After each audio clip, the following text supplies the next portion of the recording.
Assalamualaikum warahmatullahi wabarakatuh. Saya Putri Salsabila. Saya akan menjelaskan mengenai tugas komunikasi massa, yaitu tentang framing berita. Framing adalah proses penyajian informasi atau pesan dalam berita atau media dengan cara yang dapat mempengaruhi cara kita memahami atau menginterpretasikan suatu isu atau peristiwa. Framing dapat melibatkan pemilihan kata-kata, penekanan terhadap aspek-aspek tertentu, penggunaan gambar atau visual, dan pengaturan narasi secara umum. Berita adalah laporan tentang fakta atau peristiwa terkini yang disajikan dalam bentuk tulisan, suara, atau gambar. Berita bertujuan untuk memberikan informasi kepada masyarakat tentang peristiwa yang terjadi di sekitar mereka. Berita biasanya disajikan oleh media melalui berbagai platform seperti surat kabar, televisi, radio, dan media online. Media adalah sarana atau alat komunikasi yang digunakan untuk menyampaikan informasi, pesan, atau hiburan kepada khalayak. Media dapat berupa media cetak seperti surat kabar, majalah, dan buku, atau media elektronik seperti televisi, radio, dan internet. Media memiliki peran penting dalam menyajikan berita dan informasi kepada masyarakat, serta mempengaruhi cara kita memahami dan membentuk pandangan tentang isu-isu yang ada.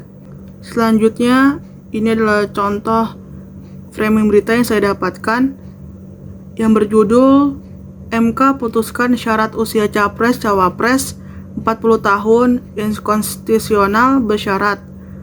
Sumber kompas.com pada tanggal 16 Oktober tahun 2023. Berita tersebut berisi Mahkamah membolehkan seseorang yang belum berusia 40 tahun mencalonkan diri sebagai presiden atau wakil presiden selama berpengalaman menjadi kepala daerah atau jabatan lain yang dipilih melalui pemilihan umum. Atas putusan MK ini, seseorang yang pernah menjabat sebagai kepala daerah atau pejabat negara lainnya yang dipilih melalui pemilu bisa mencalonkan diri sebagai presiden atau wakil presiden meski berusia di bawah 40 tahun. Menurut saya, framing ini terlihat dari penggunaan kata-kata putuskan dan inkonstitusional bersyarat dalam judul berita. Kata putuskan menunjukkan bahwa MK telah membuat keputusan, sedangkan kata inkonstitusional bersyarat menunjukkan bahwa putusan MK tersebut tidak sepenuhnya bertentangan dengan konstitusi, tetapi masih perlu dipertimbangkan lagi.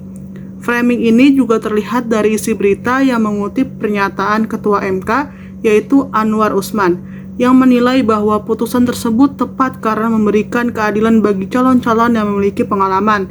Anwar Usman berpendapat bahwa putusan tersebut tidak akan mengurangi kesempatan bagi calon-calon yang belum berusia 40 tahun untuk mencalonkan diri, asalkan mereka memiliki pengalaman yang relevan.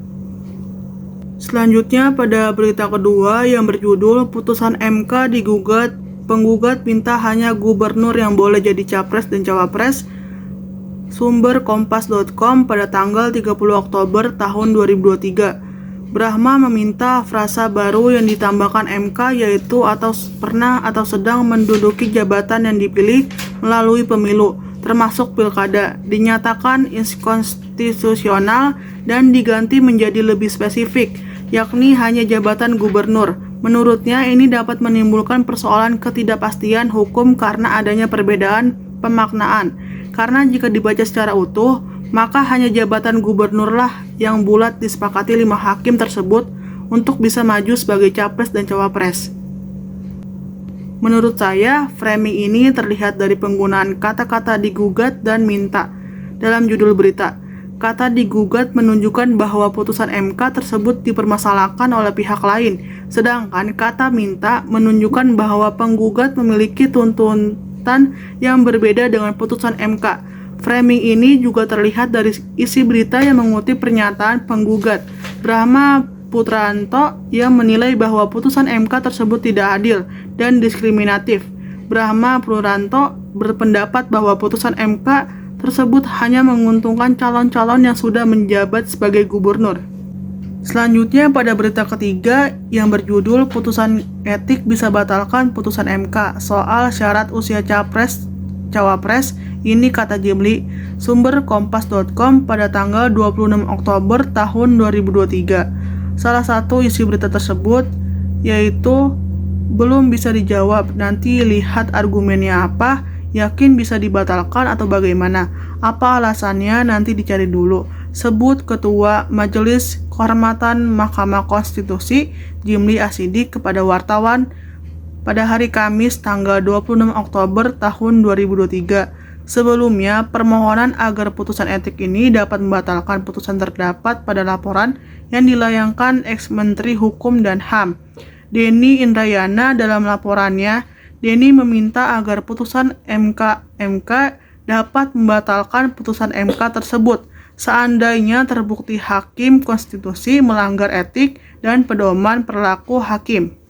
Berita putusan etik bisa batalkan putusan MK soal syarat usia capres-cawapres, ini kata Jimli, yang dimuat oleh Kompas.com pada tanggal 26 Oktober tahun 2023 memiliki framing yang cukup jelas, yaitu bahwa putusan Mahkamah Konstitusi atau MK yang menyatakan bahwa syarat usia capres-cawapres 40 tahun dan konstitusional bersyarat dapat dibatalkan oleh putusan etik.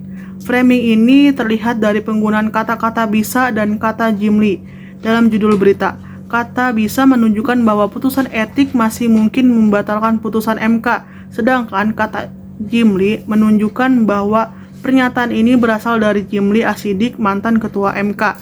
Framing ini juga terlihat dari isi berita yang mengutip pernyataan Jimli Asidik yang menilai bahwa putusan MK dapat dibatalkan jika MK terbukti melanggar etik. Jimli Asidik berpendapat bahwa putusan MK tersebut bertentangan dengan prinsip demokrasi karena memberikan peluang bagi calon yang belum memiliki pengalaman untuk menjadi presiden. Jadi kesimpulan ketiga berita ini memiliki framing yang berbeda dalam menggambarkan keputusan MK, tindakan penggugat, dan pertanyaan tentang dampak putusan etik. Framing berita adalah cara berita disusun untuk menyoroti aspek-aspek tertentu dari cerita atau menarik perhatian pembaca pada isu-isu kunci yang dibahas dalam berita tersebut. Dengan demikian, tiga berita ini menggambarkan berbagai aspek yang berkaitan dengan putusan MK dan upaya untuk mengubah atau mempengaruhi kebijakan terkait syarat usia capres-cawapres, serta pertanyaan tentang etika dalam konteks hukum. Sekian penjelasan dari saya, semoga dapat dipahami dan semoga bermanfaat. Jika ada kesalahan kata, mohon dimaafkan. Assalamualaikum warahmatullahi wabarakatuh.